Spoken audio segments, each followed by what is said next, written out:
Hello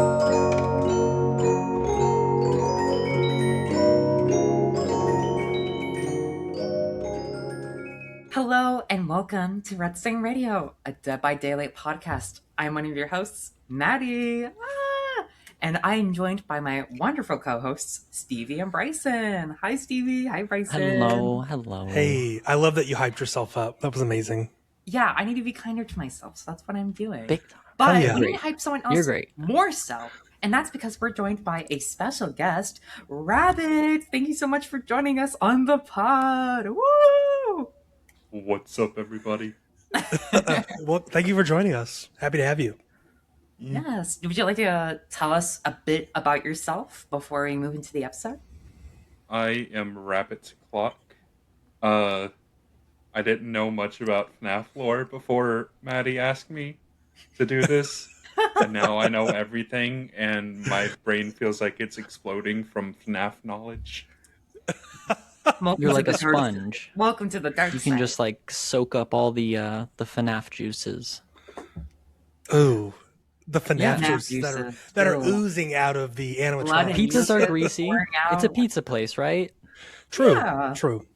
Yeah, it's a pizza place, so maybe it's like cheesy, Oil and grease, oily, greasy. I like that. sodas. I've never seen anyone eat a pizza in FNAF, so I don't know about that. Fair point. But also, have you ever seen someone eat pizza at a Chuck E. Cheese, even though it sells pizza? Yeah, Chuck E. Cheese was my favorite place as a kid. Yeah, but you never see can't be where the margins are, right? It's a conspiracy theory. No, I mean, yeah. I guess you're either going for the animatronics or the games. Yeah, Right. The games Chuck are E. just meant to Cheese. suck up your parents' money. yeah. So They're like, Mom, please, if you love me, give me your $50 so I can lose in fucking Pong. And then she's like, Although I don't know if Chuck E. Cheese has animatronics anymore. I think they're stuffed like. I think it's like a digital wall at some places. Yeah, they have I like. don't know. I haven't been in a Chuck E. Cheese. They have like walls stuff. It's weird. Thankfully, we don't have that here. If Training you're those lucky, iPad you'll kids. get a guy in a suit, maybe. Yeah, you get like a mascot kind of thing. Yeah. You have to Like pay for the Mickey. birthday thing, and then they just dress a server up, right? Yeah. Well, with that said, this is episode 61, where today we're going to be diving into Five Nights at Freddy's lore. Specifically, we're doing a sort of retrospective of the FNAF franchise, going over a brief history of the game's major plot points, theories, its legacy, and the overall impact on the horror gaming space. There's a lot to cover, so this will most likely be a part 1 of 3. Yep, good things come in threes. Do we agree? Maybe. So, I don't know. yeah, today we're going to be going over the first couple of games, then we'll go through the rest of the classic era, and then finally we'll cap it off with the Steel Wool era, which is also pretty big. But we're not worrying about that. We're worrying about the first half of the classic trilogy, or quadrilogy, I guess. FNAF 1, 2, 3, and 4. And for this, I prepared a bit of a slideshow. Yeah. I have a slideshow ready. A little presentation. A little Is presentation. it safe to say for listeners and maybe viewers that this is spoiler alert for the first 4 games? Yeah, I would say definitely. Okay. This is going over everything, so be prepared for that. But also, it's been there's your warning. 12 years, so Right. And I can't, I've seen the first one played, and I've maybe played one other game that's set in like a bedroom that I don't remember the name of. But they don't seem to have a whole lot of story to them in the game, so I'm sure you would be spoiled on much. The story is never directly presented to you. Okay. No, you have to go already searching for that. subtle. Yeah. Okay. Cool. yeah. I'm excited. So it might be spoiler heavy, but this won't like ruin a gaming experience. No. Yeah. I That's the think fun. these are That's two, cool. like, separate things. Yeah, And that's when we the get best to kind. part 2, I'll say, there's definitely one game that we're going to be talking about, which lore-wise is great, but the gameplay experience, super fun. I might be in the minority, but I really like the gameplay of one of these games, but we're going to be talking about that in part 2. So, without further ado, let me put up the slideshow. And don't worry, listeners, if you don't want to watch it, you don't have to watch it. The visual compartments, the visual presentation is only an extra A little bit of spice, a little bit of sugar, and a nice little cake. You don't need it because you're still getting all the ingredients, guys. But if you want to see some funny memes, maybe tune in. Yeah. Alrighty. Let's click this slideshow button after I share my screen in thing. We'll also try to describe these memes for you, I suppose. Oh, of course. Yeah, you don't want people Redstone missing Radio, out. a podcast with slides. Alrighty, can we see this? Is this visible Yeah. to the Oh, Yeah. for sure. girlies? Looks very Okay. FNAF. Yes. I like Welcome what you've to- done with the Google clip art or the you. Google Thank you. slideshow. You've gone hard with it. Yeah, yeah. This is Madison's somewhat definitive FNAF timeline, aka FNAF retrospective, aka FNAF history, aka FNAF Easter egg extravaganza. With, of course, Rabbit as my co-host. Thank you, Rabbit, for joining us once again. Yeah. So Let's we do have some go. guidelines, Hell yeah. and I would like Rabbit for you to read these, please, if you would be so kind. Hold on, let me get closer to my mic. I don't think it's picking me up well. Oh yeah, get real in. Eat that microphone. Get real close. Let them hear you. Okay, so this episode's only going to focus on games from the first era. I think you forgot to change Oh, this. shit, I did. Sorry. So, viewers, ignore that part. It's supposed to be FNAF 1, 2, 3, 4. Not the entire original trilogy, because that would be insane. So the next parts are going to cover, like Maddie said, the sister location and Steel Wool era. This episode will contain multiple instances where there are no concrete answers to an event, character, location, fact, etc.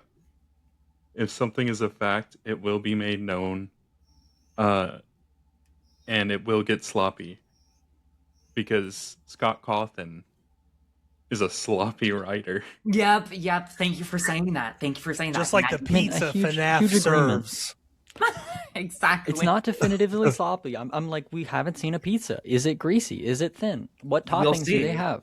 You'll see. I don't think Scott Cawthon knows how a pizza restaurant works. I don't think so. I mean, he is opening one at New Jersey. Yeah, it's going to be in New Jersey, and it's... That's what I mean. I'm scared that it's going to be not a functional restaurant. No. I guarantee Definitely you. not on the first week. It's going to be The the pizza will be IndyCar the- 250-year celebration of pizza restaurants. I'll say, I'm sorry, I'm having to time out again. My dog is whining like crazy. What do you want, Jabba? You're I'll be good. right back. It's No worries. Jabba. We'll give Maddie a second.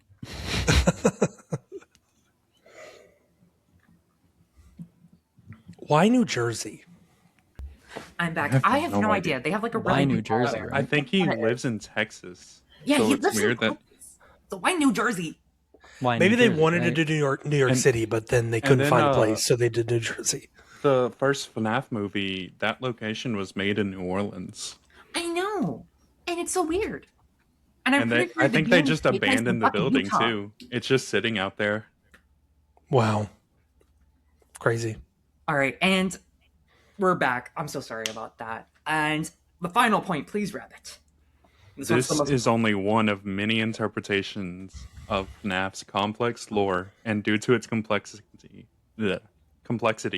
I can and probably will get something wrong. Nah, that should be we. We can and probably will get something wrong. So please stay with us because there's a lot of things that don't make sense, and it's only going to get worse after this part. So if you People think, dedicate oh, wow, their entire careers to this yeah, lore. yeah, if you've seen some YouTubers, you understand. Well, without further ado, are you guys ready to delve into Five Nights at Freddy's? But before we do, can we? I don't know the context of all of us.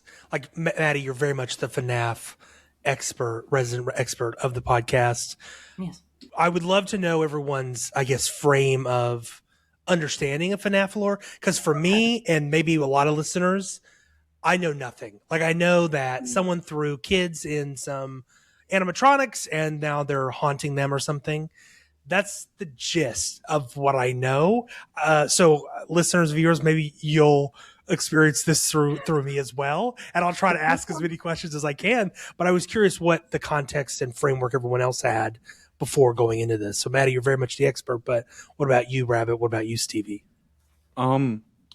So when this was first coming out in 2014, I was very much one of those kids who would watch every game theory video and every lore video I could find. I was a very poor child, so I couldn't buy the games myself. Um, but I kind of lost interest in FNAF around before Pizzeria Simulator, which is 7, I think. For Um, number 6. 6. Okay. Uh,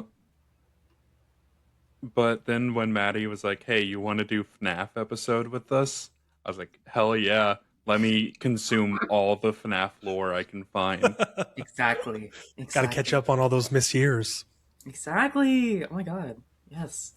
I'm so glad for your input, Rabbit. And Stevie, what's your personal experience? Similar timeline. I mean, like 2014, Markiplier playing the new hotness every single week. It didn't matter what game it was. I'm watching it. And the Mm-hmm. fact that Five Nights at Freddy's seemed to just capitalize on itself in a way that like was interesting for the time. Like an indie game making a sequel of itself wasn't like unheard of, but the fact that every single time it seemed like they iterated correctly on the mechanics. It seemed like they were building to a bigger lore thing that just wasn't, explored fully ever. But like each time it felt like something was new, gonna, piece it all together. So it was fun to follow. Um, I hadn't watched, I think, was it four? Not four. The ultimate custom night was when I kind of dropped out and I was like, okay, they just reheated leftovers. Let me Mm-hmm. put this down and watch other games. But that means I literally missed like Pizzeria Sim coming out. I missed the next few games. I missed whenever they swapped over to the new engines and whatever. And it was impressive to see like the art of where the series was going. Mm-hmm. But deep diving into the lore last year made it clear that like it's just a big franchise that has sprawled, and the sprawl is interesting. It's quite interesting. And once we go to these routes, it's gonna go crazy. We'll say that because it's gonna start off like makes sense. Okay, some intrigue.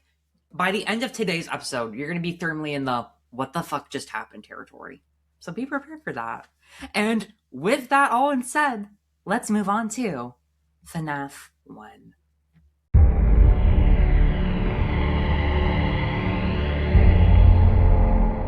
So, we're just gonna do a very brief history of FNAF 1 and kind of the small premise of the game before we go more into detail of each night, some things that we learned in the game, and some of the deeper lore.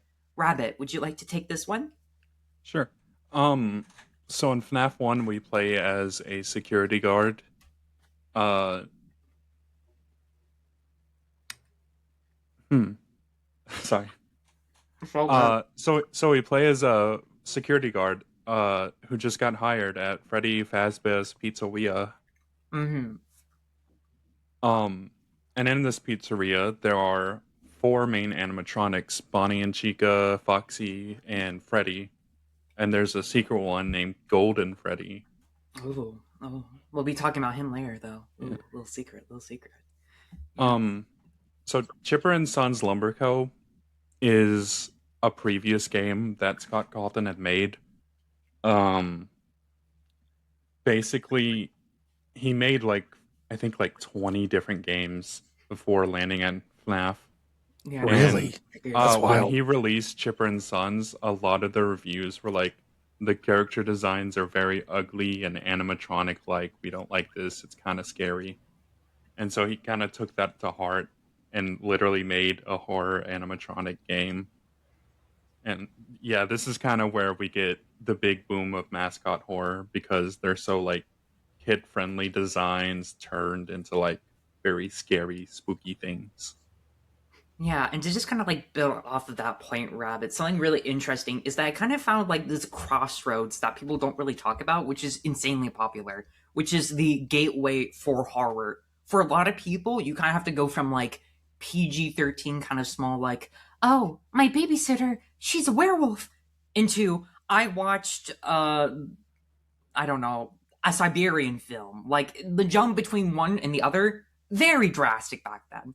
But I think with the introduction of FNAF and more childlike horror and the introduction of mascot horror, where you have these child-friendly mascots who are actually evil and scary and do bad things in the background, it creates this interesting paving, I would say, or a pathway into getting into that more mature horror for people in their tweens. Now, I do agree that there is a point where maybe it was a bit too open for children, where it certainly brought in a lot of younger people who maybe should have been seeing that, me included. I was like 12 or 11, maybe. Maybe not the best time to see FNAF and, all that, but, it was a gateway. It was my introduction to horror, dare I say. So, Yeah, and to touch on that, this FNAF was definitely not my gateway to horror, but it was came out. It was came out a little after I was around that age. But I had a cousin, a very close cousin of mine, who was this very much was a target audience. Like he loved the FNAF games. He actually made me sit down and play a couple of them with him because he was into them. And that's my only really touch point. That's kind of the only reason I know about these, other than Markiplier. He was also really into Markiplier then at the time. So he was in that teen era where I was maybe about to graduate high school or it was going off to college at that time. mhm. So these were very much a little late for me. But yeah, I definitely see that they were very much a lot of people, your generation, Maddie, of gateway horror, which is good because it's gone on a long time and it's they got those jump scares and And really we've already creepy. got like the middle schoolers who are like desensitized to horror because they're just doom scrolling all day and they get crazy like AI TikTok reels. And they're like, Yeah. oh, FNAF is passe at this point. And they're like going to seventh grade. Nothing. So trust me, like this shit is always on a wheel, like, right? Mhm. People Yeah. who grew up and were like, Michael Myers ain't scary. Like, he's just got a knife. I would punch him in the face. Those are the people whose parents were like, oh my God, Chucky and Michael are the scariest things I've ever seen. Right. That would be Exactly. terrifying. So it's fun. You like if you skip the generations, it's everyone saying the same things every time. I feel like I kind of grew up on creepypasta, and that was like Yes. the Ooh, generation just good before reads. FNAF.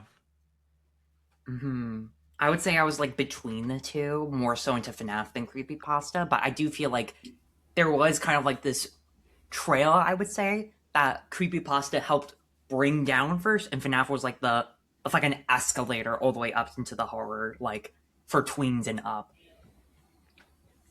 Yes. And with that, I think we can actually move into the meat of this game, which is basically we're going to be going over the nights.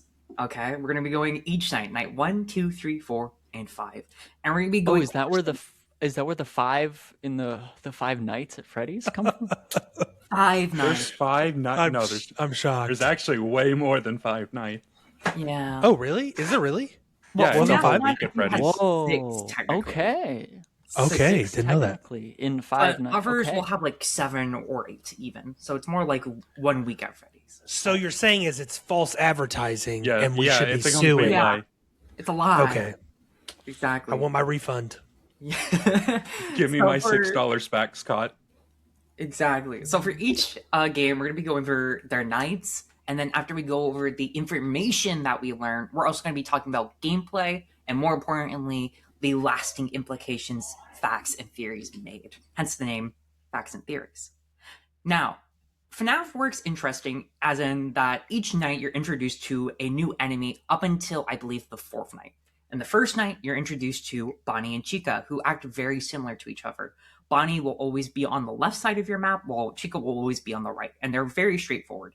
They start at a stage, and you keep going down each room, each camera, until eventually they get to your office. You have to use lights to be able to see if they're there, and if they're there, you have to close the door. Using the light or using sound, you can figure out when they leave, and you can open up back the door, where they'll go back to their starting position at the stage. Night 2 introduces Foxy, who is a pirate. And he has this unique mechanic where you have to check out on him every now and then to make sure you're blah blah blah. I'm so bad at this. You have to check in on him repeatedly throughout a night to make sure that he's at a certain phase. Because during the night, he will progress through several phases until eventually he's almost outside of his curtain, in which he will make a mad dash for your door, and you have to have that door closed. If not, it's an instant game over.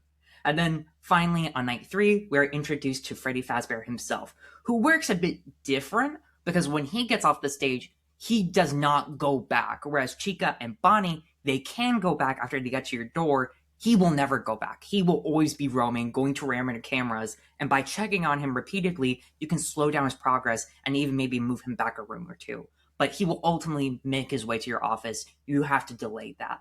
So the gameplay really gets interesting when you have to manage two people who are very similar. Freddy, who's almost like this unstoppable threat, and Foxy.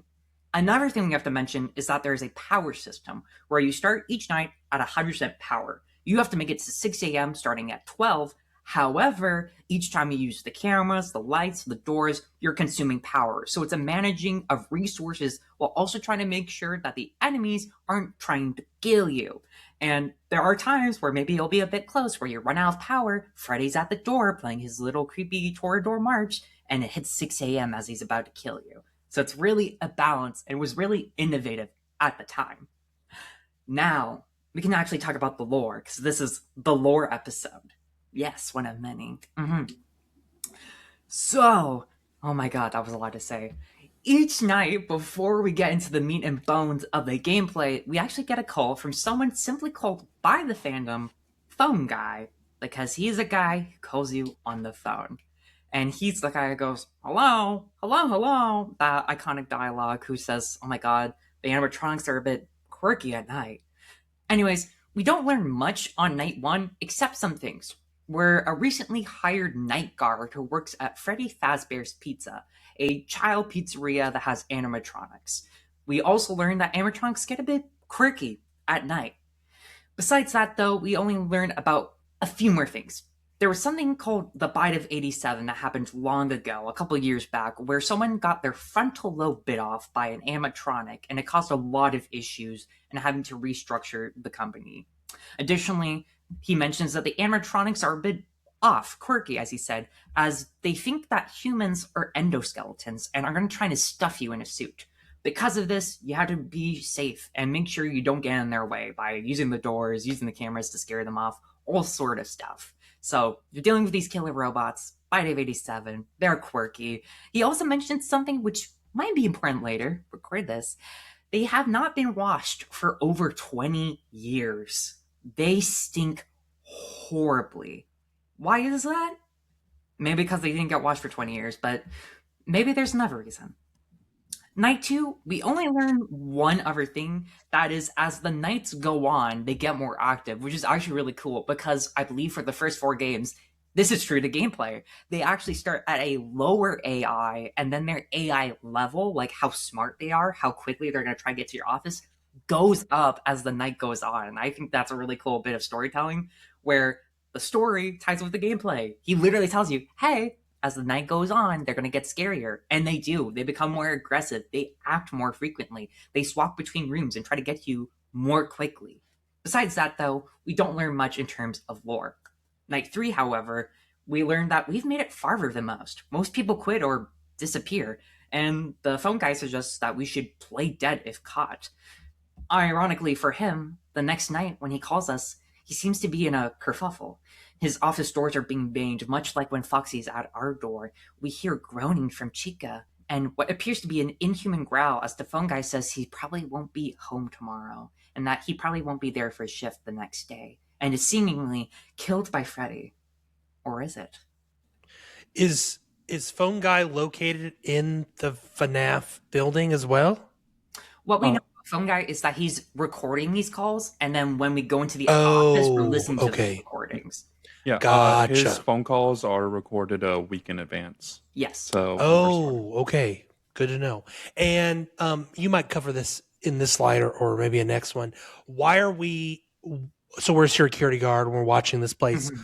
Why is it an active job. business? Is it? Yeah. It is a job. Well, but, there is a reason later on that you'll probably cover, like in episode 3. But as far as we know from the time that the game was released, the original intent was that you're just a guy with a job. Exactly. Okay. Just taking a job. You need a job. Okay, makes sense. Yeah. Now, Cool. for our viewers and Stevie and Bryson, you might see this huge wall of text for night 5. This is actually a not translated, but a decrypted quote from a character where for the 5th night, we get a phone call, but it's not the phone guy. It's garbled speech, roaring, robotic-like. And deciphered, it's actually part of an autobiography of a yogi by Paramhansa Yogananda. I definitely said that wrong, but that's the bug. And it's specifically chapter 8, paragraph 36. And I would read that, so prepare for me to embarrass myself. Sir, it is lamentable that mass agricultural development is not speeded by a fuller use of your marvelous mechanisms. Would it not be easily possible to employ some of them in quick laboratory experiments to indicate the influence of various types of fertilizers on plant growth? You are right. Countless uses of Bo's instruments will be made by future generations. The scientist seldom knows contemporaneous reward. It is enough to possess the joy of creative service. So, a little creepy, because you don't hear that. This is like unciphered, because it's all garbled, reversed, mixed up. This is the quote itself, and it's by itself not much, but in the context of the game, it kind of makes it seem like they're aware of what they are, and they don't really mind what they're doing. Like, it's not against their will. So, little creepy, little creepy. This, And this though, is- not really important. And this is a message coming through the phone on night 5? Yes, Yeah. but it's all garbled, so you can't actually hear it. Okay, You just hear, like, creepy. Phone guy is pretty much dead at this point. yeah, he's Okay. got Yeah. Rip, Phone guy's rip dead. phone guy. And, Bummer. and so instead of him talking to you, you just get this message coming through. Yeah, very creepy, very creepy. Cool. Yeah, And then creepy for sure. after the night 5, you get a little paycheck, which we're going to look at a second. However, we need to talk about some Easter eggs, because these Easter eggs are the foundation for the story going forward. So, Bunny, please, take it away. Funny. So first off, there's Golden Freddy. Golden Freddy is incredibly important. Mm-hmm. I'm not sure what you mean by 1987. Oh, Is I that can like fill in that after, but why don't you explain, okay, so Golden Freddy is an animatronic that shows up very rarely. Sometimes when you put your screen up to look at the cameras, you have a little tablet. I guess we didn't mention this. You have this little tablet that you'll bring up and you'll look at the cameras to check Mhm. on where all the animatronics are. Sometimes when you put that down, Golden Freddy, which is a yellow variant of Freddy Fazbear, will be limply sitting in your office in the middle of it. And while you're looking at him, there will be flashes of the text "It's me" on the screen. And if you look at him too long, if you look away, if you bring up your camera again and take it down, he'll be gone. But if you look at him too long, he will jump scare you and completely crash the game and close the game out. Yes, exactly. Thank you for sharing. Okay, that with okay. it. So So, very so it's creepy. kind of like a fourth wall breaking thing. Like Yeah. it's saying And it's a ghostly thing that's just appeared. You didn't see it beforehand, and it's sort of speaking to the player or somebody else rather than the character, right? Like text on a screen that Mhm. isn't part of your physical screen you get to look at. Yeah. That's speaking to you. and No, he will also change the posters on the walls and the cameras. yes, to his face. So very creepy. Very creepy. And for the 1987 little fact, in the custom game night, because after you beat the game, you get unlocked to a custom night where you can choose each AI level, which I mentioned earlier. If you put the levels for each animatronic to 1987, Golden Freddy will jump scare you and crash the game. So seemingly, there's a connection there between 87 and Golden Freddy. But there is something else really important. When you're looking through the cameras, sometimes you'll hallucinate, see something you're not supposed to. And one of these is a sign, I believe, and it kind of cautions, like, don't touch the animatronics, don't do this, don't do that. However, throughout the nights, they can turn into newspaper clippings, and there's 4 of them. And we learn these things. On June 26th, two children go missing at Freddy Fazbear's Pizza. They don't know where they went. They don't know where they didn't know where they go. They didn't know how it happened. They just disappeared, and they are presumed to be dead. Quickly after, Freddy's is threatened to be shut down by a health department over health concerns, as the main animatronics themselves start to have what appears to be blood and mucus pouring out of orifices. Shortly after, 5 children have now gone missing, and it's all linked to, presumably, a man wearing a cartoon costume. The location that we're working in is expected to close by the end of the year. Spooky. Yeah. I wonder who that could be. I wonder. Is the location currently in operation? Are you a security guard at a pizza place that's currently open in the day? Correct. Yeah, it is open Okay. in the day. Okay. It's just like it's very close to closing because all this. Yeah. I mean, And when Wild you are stuff these is newspaper buy- clippings like assumed to be like contemporaneous? Like they're not old newspaper clippings, but they're like ones Recent. from that week that Yeah. you're working? Yeah, they're. Okay. I'm not actually sure. They might be older. It's They might okay, be- it's ambiguous. Right. but It's put it it's on at it. least now or in the past. That's Yeah. like, how I feel about newspaper clippings, right? It's either like something right now or something in the past, never a future thing. Yes. And moving on from that, we have the 2 ending ones.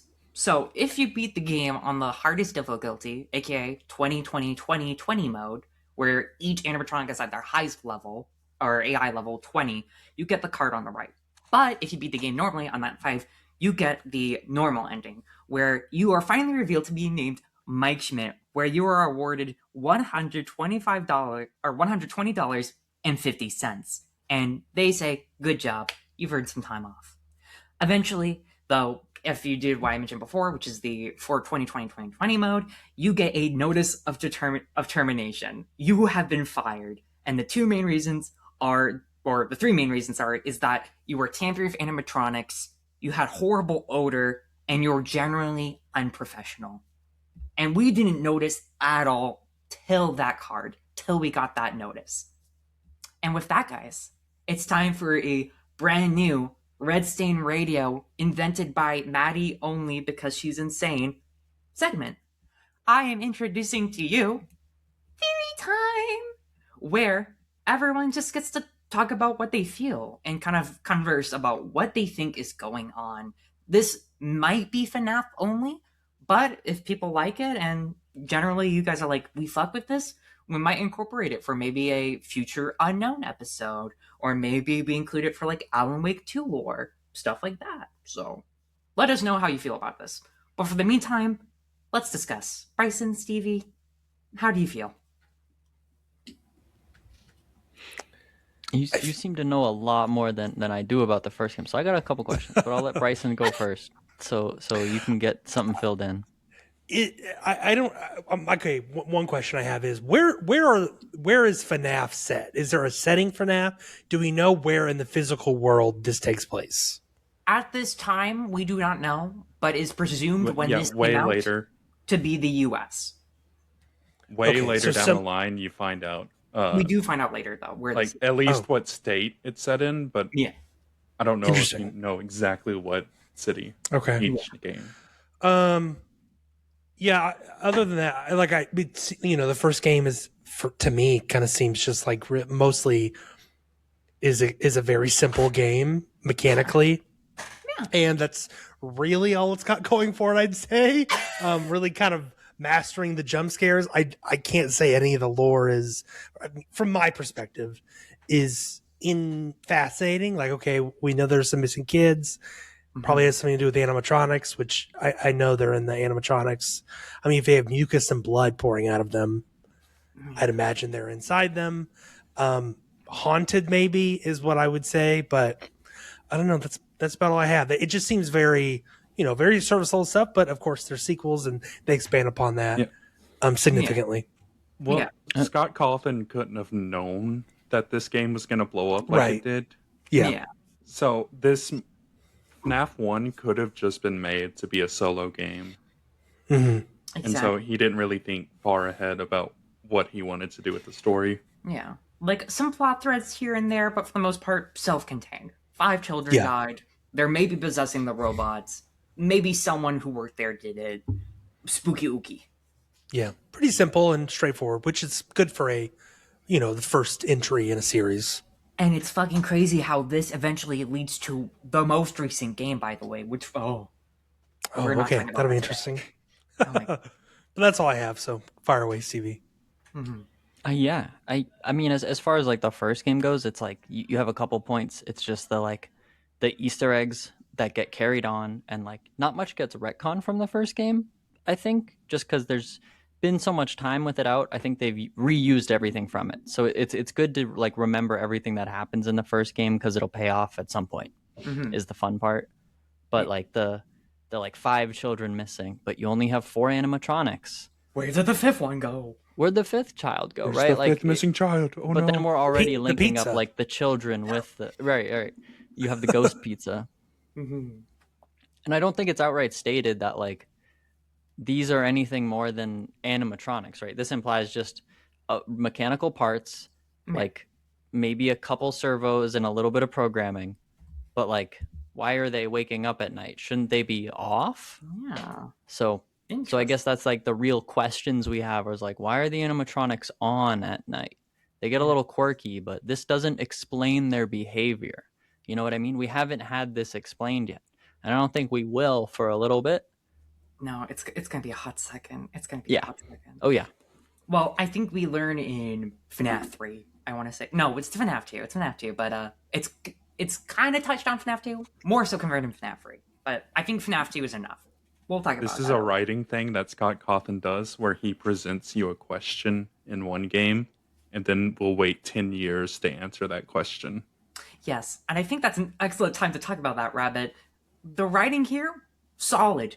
You are going to see the slow deterioration of Scott Cawthon's writing from here on out. There's some really good highs, but oh my god, when we get to those lows, including the retconning of an entire character, but we'll get to that. We'll get to that. Before I move on to that, though, I do want to talk about two major people who helped contribute to FNAF's success, but also kind of made it what it is today.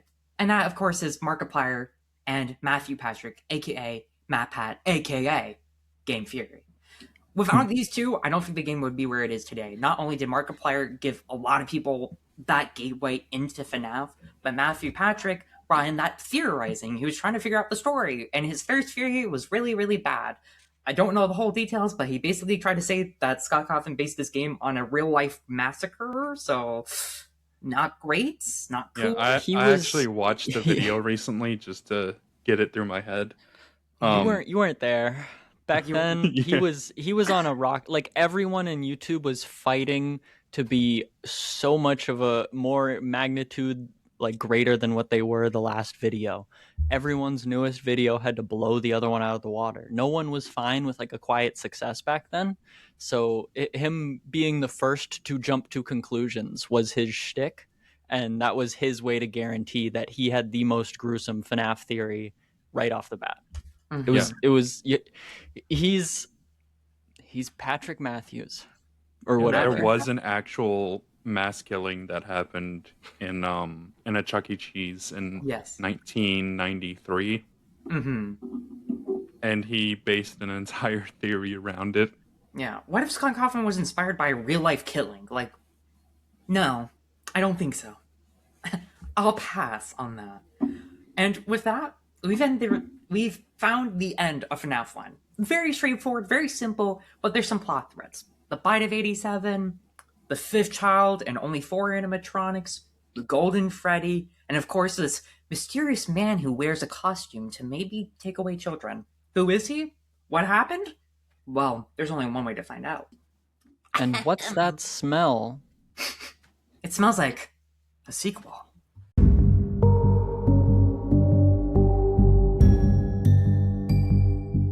Pizza. FNAF 2. Oh yeah, Not the pizza, sequel. not pizza. FNAF 2. Damn. I'm gonna want pizza at the end of this episode. God damn it! And it's fucking That's almost 9 real. o'clock. That's God real damn. though. That's FNAF real. 2. Rabbit, please tell us about FNAF 2. So in FNAF 2, we play as a new night security guard at a. Is this a brand new Freddy Fazbear's? I This is believe a it new Freddy recently Fazbear's. opened. This is a new Freddy Um, Fazbear's Pizza. this game came out on November 10th, 2014, and FNAF 1 only came out in August of that year. Yep. So Uh, Wow, 3 he pumped months this after the out. first game. this is how the first 4 games go.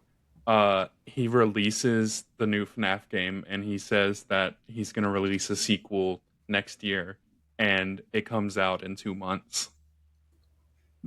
Yeah, is he okay? So Scott Kaufman, is he the only one developing these, or does he have Yes. For At now, this point, yes, he's a solo solo developer? developer. Okay, he's okay. the only guy for this. Yeah, I mean, Uh, the games are kind of low res. They're not, or the low. They're not. I don't think the assets to get these would be all that much. And if that's the only thing you're doing, then There's like very little actual 3D under the hood. yeah. I'm Mhm. pretty sure it's like pre-rendered for most of the assets. I think something like in FNAF 2, there's one mechanic we'll get to that's a little bit new, and I think the computer screen that you lift up and down might also be still like like a 2D thing that's been rendered and like turned into like a 24 FPS animation. Yeah. I'm not sure if the new mechanic that goes alongside the mask in FNAF 2 is a 3D element, but it's all like 2D sprites after he's hand lovingly modeled them. Let's say, like he modeled them. It was him, one developer. That means he didn't take any assets; he made them. So Exactly. All from scratch. Crazy. terrifying. So this game, when you boot it up, you think that this is just going to be a normal sequel. That this is going to be after the events of FNAF 1. You know, Yeah. you played your 5 nights. Here's another 5 nights later on. That's not completely true. Mm-hmm. Yeah. And we get some big lore. This is gonna be where we see our big bad for the first time. Yeah. The purple guy. Who said The that? pizza, right? Not the The pizza. pizza's the big yeah, bad? everything's Oh, on yeah, the sorry. pizza right then. Sorry. There's It no has given pizza. many a lady a heart attack. Okay, really quick tangent. Can you imagine the Google and Yelp reviews for these places? Oh, They got to be awful. Just Yeah. awful. When here with my kid, I left without him. What the fuck? My frontal lobe was eaten off from this place. This Like, giant yellow rabbit stole my kid. What the fuck? oh, that sounds Freddy brutal. wouldn't stop leaning over my pizza and dripping a brown and red substance onto it. Oh. Hey, that's the Freddy special sauce. Every They place said needs it, a they said it special was just sauce. animatronic grease. Yeah, that's what it is on the menu. Yes. So we're briefly going to go over the gameplay because this is probably more controversial in terms of gameplay because there's some big This stupid movie Balloon Boy gets me every time. literally me.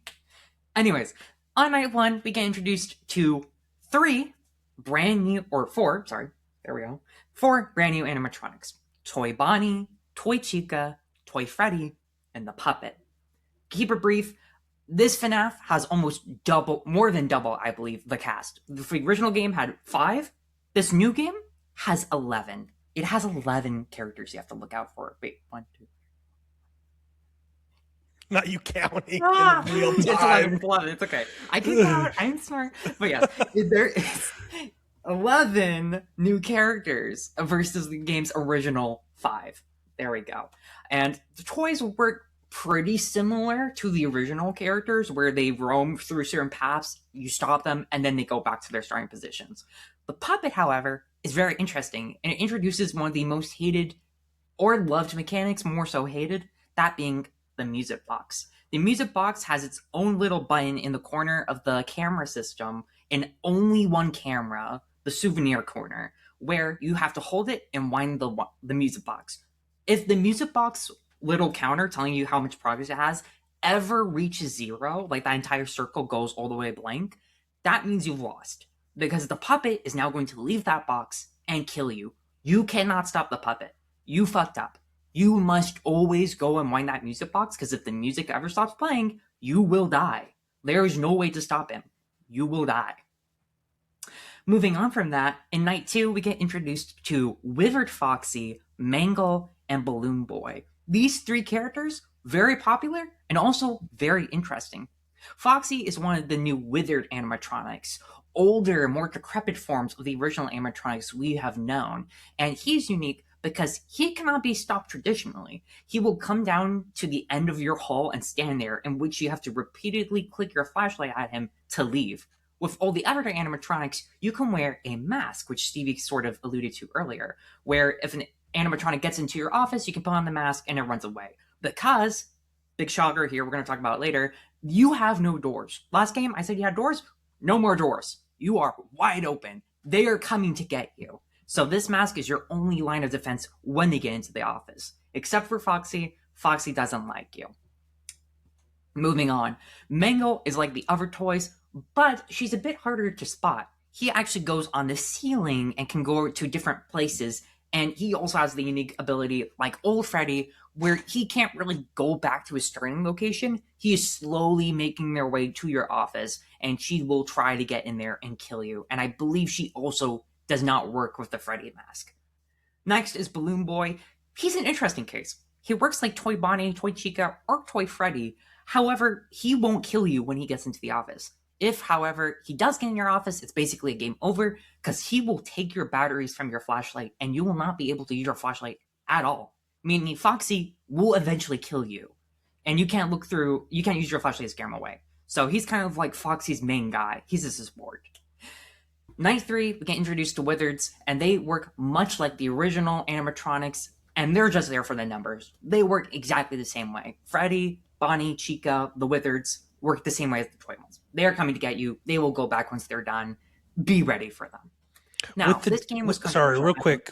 With the toy animatronics, are they like smaller, or why are they called toy?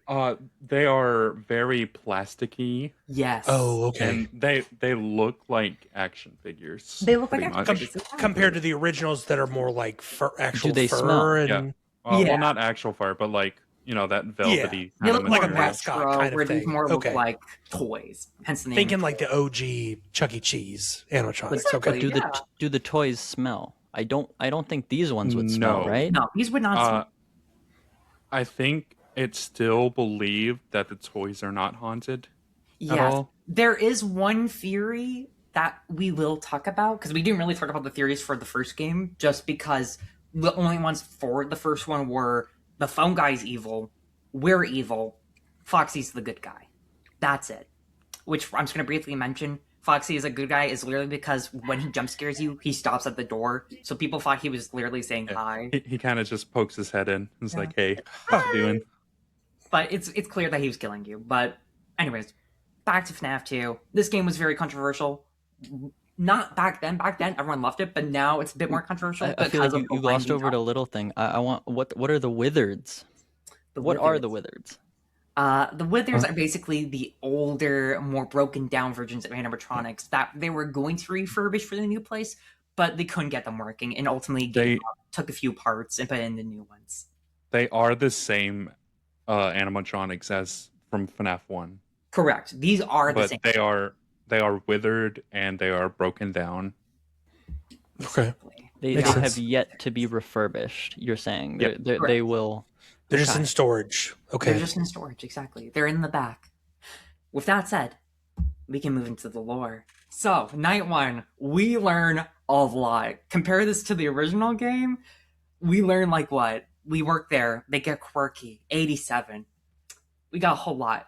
First thing we learned, this is a summer job. We applied during the summer, and that the negative first impression of general audiences is of the first location, because we learned that there's a location before where we looked at that no one really liked. People did not fuck with it. And we're led to believe this is the first game that they're talking about. And that the old location that they were talking about that people didn't like, it was left to rot. However, they have new animatronics that are better than the old ones, because these have facial recognition, advanced mobility, and can even roam during the day hours, whereas the animatronics in the original game, they were only stuck to the stage. Moving on from that, they also have the concerning ability to, access a criminal database. Why? Well, maybe Wait. What can access a criminal database? the toy The toys. animatronics. So Toy Chica, Toy Freddy, Toy Bonnie. What? They can access Okay, the sure. Okay, Yeah, crazy. go I know. on. Crazy. And you're going to be saying, that's fucking insane when we get to the ending. Trust me on this. Moving on from that, we soon learn that we're also only one of 2 security guards, as the last one was moved to the day shift after complaining about the animatronics getting into the office, as we mentioned in the gameplay. Moving on from that, they tell us about the music box and that we have to keep winding it up to keep one of them docile. We'll learn more about them later because this puppet has a lot more to it than just being a creepy doll.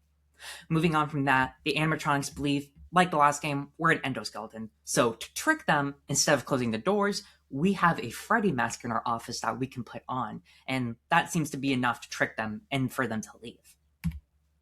Night 2, we only learn a little bit, but some pretty interesting things. The first thing is that the older models are introduced in the story, that being there from the previous location. They're in the back right now because they're not really being used, but they want to refurbish them. It just hasn't gone right. Moving on from that, the phone guy talks about how Foxy isn't tricked by the mask, and we'll have to use our flashlight to scare him off. Which, I forgot to say this earlier, phone guy's back. He's not dead. Yay! So weird. Somehow. Hell yeah. Interesting. The After hero. that, phone guy quickly says that the puppet is always thinking, and he doesn't really like it. On the third night, the phone guy tells us that his favorite animatronic is Foxy the pirate. It was always his favorite. He mentions later that the company actually tried to remake Foxy for a kid's corner for this new location, but children kept taking them apart as they weren't really well maintained. Staff soon gave up after and left them scattered.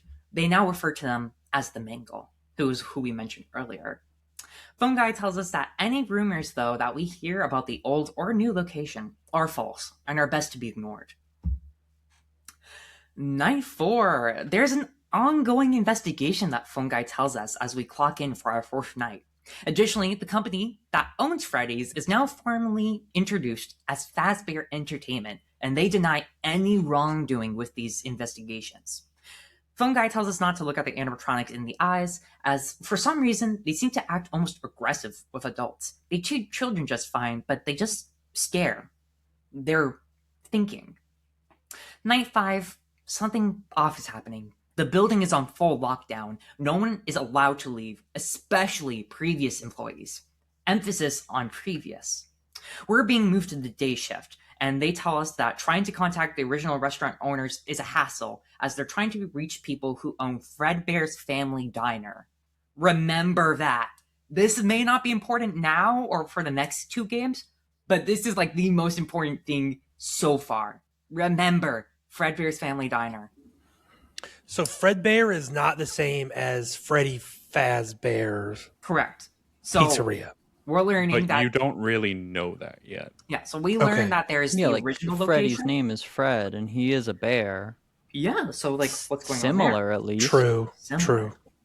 there? So right now So- in the story, So now we know there's understand- at least 3 locations. Yes. So there's the Okay. original place, the new place where we're actively in FNAF 2, and the third place, which is all the way before us, which is Fredbear's Family Diner. And this is assumed to be the original Freddy Fazbear's. So that's number 1. So, making Cool. sense so far? We're good? Yes. Thank you. Well, we finished night 5, we got our little paycheck, we're happy. But for some reason, that's not all. There's a 6th night. The restaurant is closed. I think you forgot to mention one thing. Oh shit, what did I forget? Oh, I think I saw it in night 6, but at the end of night 5, you're told, or in the phone guy call in night 5, you're told that there's going to be a big birthday party. Yeah, that's a night 6. Soon. Yeah. That's gonna be a night 6. So, night 6 happens, and the restaurant is closed. Phone guy comments that we shouldn't be here because the restaurant is closing, at least for a little while. Something bad happened. Someone used one of the suits, a yellow one from the back, and now none of them are acting right, the animatronics in question. They tell us that we're being moved to the day shift once more, and that we're going to be working for one final birthday party. The phone guy will probably take the night shift moving forward. And with that, we work for the hardest night in the game, and eventually we succeed. Now, there is one major thing I did not mention in this game, and that's that every time you die in this game to animatronics, there's a very rare chance for you to get a mini game, also known in the community as the death mini games. And there are 4 of them. There's Take Care of the Children, Foxy Go Go Go, Give Gifts, Give Life, and Save Them. We're going to briefly summarize them because it's more so what they're explaining. So lie back, Take a listen. And take care to the children. Freddy Fazbear, that you control, must navigate a small space where 6 children are screaming, demanding that they get cupcakes. As you walk around, you soon see that there's another child outside. They're crying. They can't get in. A purple car drives up slowly to the store that we're in and leaves. A man entirely painted in purple exits the car and walks up to the child. The child? That child. The child's eyes grow bigger and bigger until eventually they start to fade and all color is gone. They stop moving. We stop moving. The children get angrier and angrier as they become more and more red as they don't get their cupcakes. And as the dead body of the child sits outside, the puppet jump scares us. In the background, we can hear the letters SAVEHIM repeating every time throughout this minigame, spelling out the words, save him. In Foxy Go Go Go, we must run as Foxy to go deliver 5 presents to 5 children. After a certain amount of rounds, we see there is a purple figure standing at the entrance of our stage. When we run out, we find 5 dead children and 5 masks on the ground. The purple guy is smiling. You get jump scared by Withered Foxy after this. In Give Gifts, Give Life, we're in a small confined space where there are 4 dead children in each corner of the room. We control the puppet. We go up to each body and give them a gift, in which they get a mask. After doing each 4, we were required to return to the center of the room, where, upon our return, for 1 frame, we can see a 5th body, and Golden Freddy will jump scare us. In the final minigame, we walk around, being led what appears to be a Shadow Bonnie-like figure. We play as Freddy, as we roam an abandoned pizzeria. As we walk, we have the choice to either follow that creature, or we can follow the puppet, who is also in this location. However, after a certain amount of time, no matter who you follow, the purple guy, as we will soon know to adequate with him, will follow around, and he will attack us. When he appears on the screen, you'll see the words in the bottom left, you can't. And with that, I want to show you 3 very important things. In the normal game ending, far left, we learn this game takes place on November 12th, 1987. We play as Jeremy Fitzgerald. Looking at the custom game mode ending, we get a little bit more money. We get $20.10 for the one night.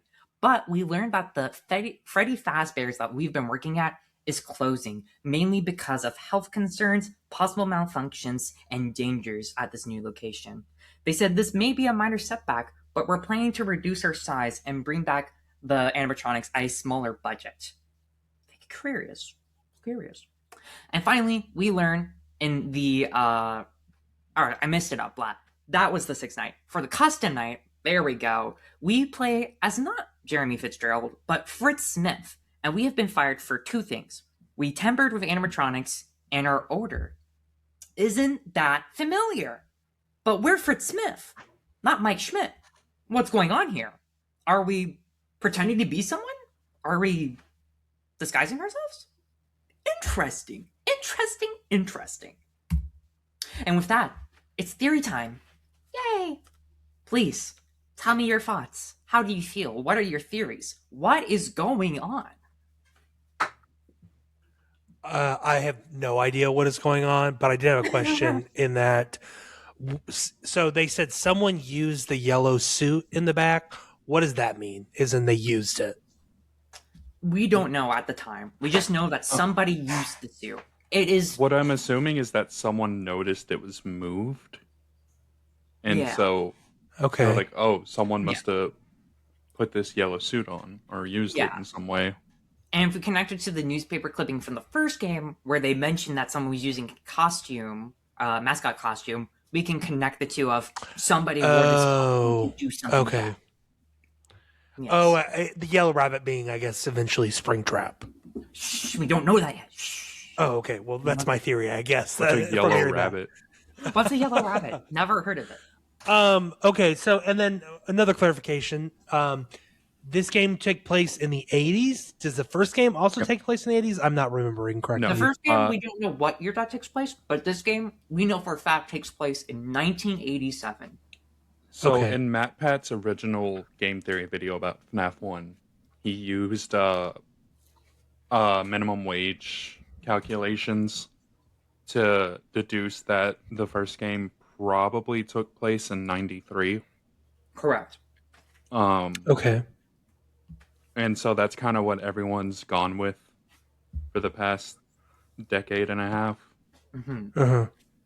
Okay. So that means that FNAF 2 is a prequel to FNAF Correct. 1. Big Yeah, reveal. FNAF 2 Cool. is a prequel, not a sequel. And I think that, like, in my head, we're starting to form a timeline, right? Like, 2 Exactly. points can make a line, at least. So we have somewhere in probably early 90s, right? That's what we're called the first game, early 90s. And then we see now late 70s, 80, or late 80s, I mean, 87. So we have 2 points, one in the 90s, one in 87. But we can also look backwards from the second game and kind of see, right, the animatronics have been at different locations and are moved around to different places. So it's definitely not the location that's haunted. It's these animatronics that are being moved around, that are being kind of hidden away in back rooms, that kind of break out of containment. And it makes you wonder, like, how far back does this go? So we see Bite of 87 in the first game, and we see the check saying, what, 1987 in the second game, plus that the store is closing. Are we assuming that this Bite of 87 happened exactly at this location?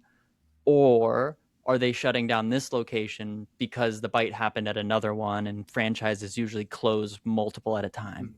Right? Like, this is kind of just points in a line. It doesn't have to exactly say this is the place this happened, but we're things are seeing, starting like, to connect. Exactly. yeah, the event caused the closure, even if it wasn't at the place. Yes. Wow, I love this discussion. I love this discussion because it's like you two are like going through what people had to wait like months for, but you guys are like, okay, what's next? What's gonna happen? Who knows? Because I was there. And you I were was in there. the You were there. frickin' I took like the mines. one guy who's like, what's going on? What's happening? Yeah, I'm trying to set the scene like we're back in 2014 right now. So Exactly. don't get me wrong. Exactly. Yeah, it's interesting. We'll see how this degrades, because I'm sure it will. Yep. It gets so bad. Yeah.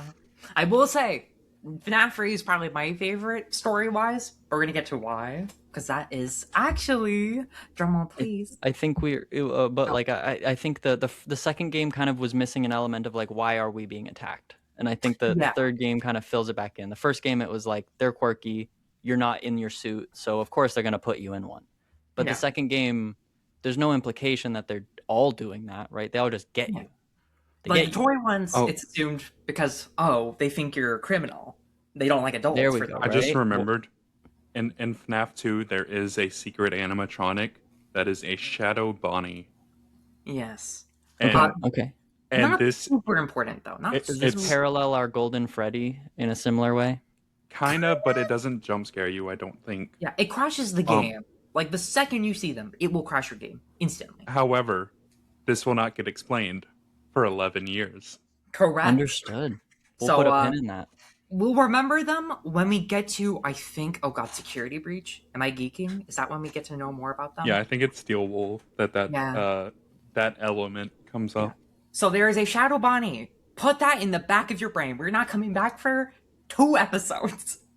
Moving on from that, though, there's also Golden Freddy in this game, but he works much like the original one. Don't look at him. If you do, jump scare, crash. Anyway, with that said, we're going to move on to the most important one for a Dead by Daylight player, FNAF 3.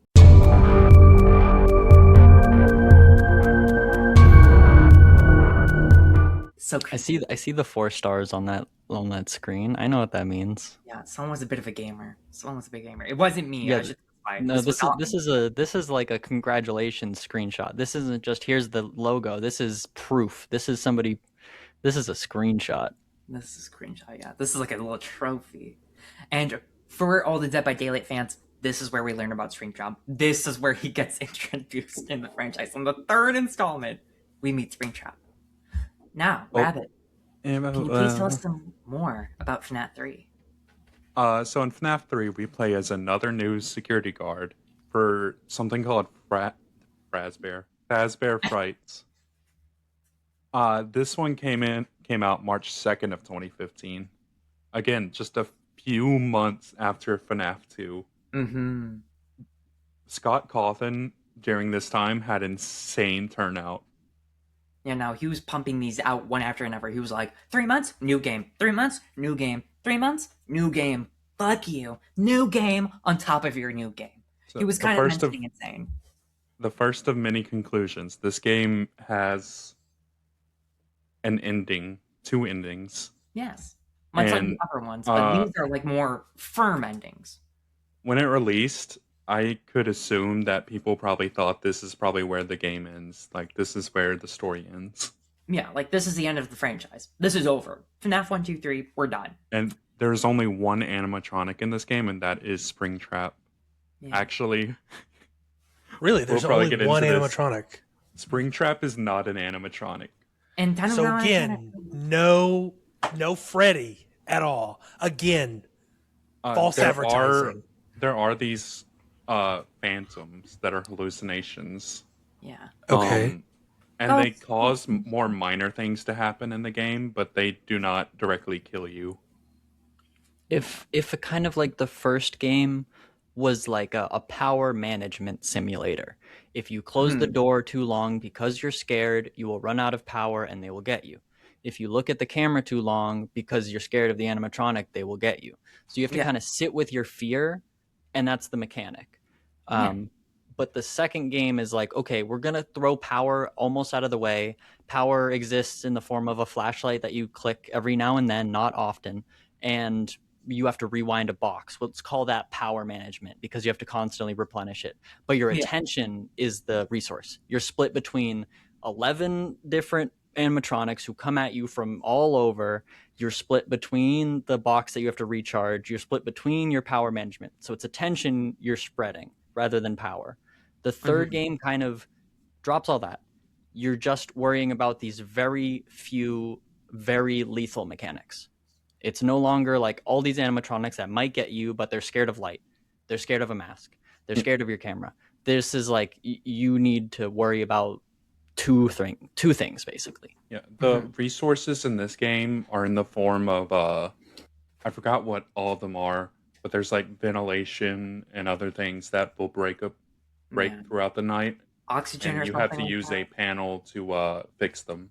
Yeah. So in this game, you got your cameras, you got no door again, but you now have this whole new fucking panel, which is like brightness, humidity. What that panel does is that it will take your attention away from looking at Springtrap, so you can't follow because you him. can't look at your camera when you're doing it. So like environmentals. Okay. Yeah.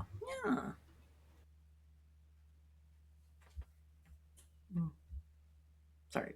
There we go. Yes. So FNAF 3, it came out pretty. I was gonna say expensive. Pretty expressive, as people thought this was the ending for the franchise. 3 games, all good. Yay. How wrong we were. So Maybe it should have. What's funny? What's funny? I said maybe it should have. Maybe it should have ended here. I thought I had a funny image in here, and I thought I forgot to take it out because there might be a funny image in here soon, but not too soon. We'll be talking about that. Anyways, we meet a new character over their phone, Phone Bro, and he seems to be a more hip and young version of Phone Guy. I normally would keep on going about this, but Rabbit, I would love to hear your take on this. Please share the info, share the lore.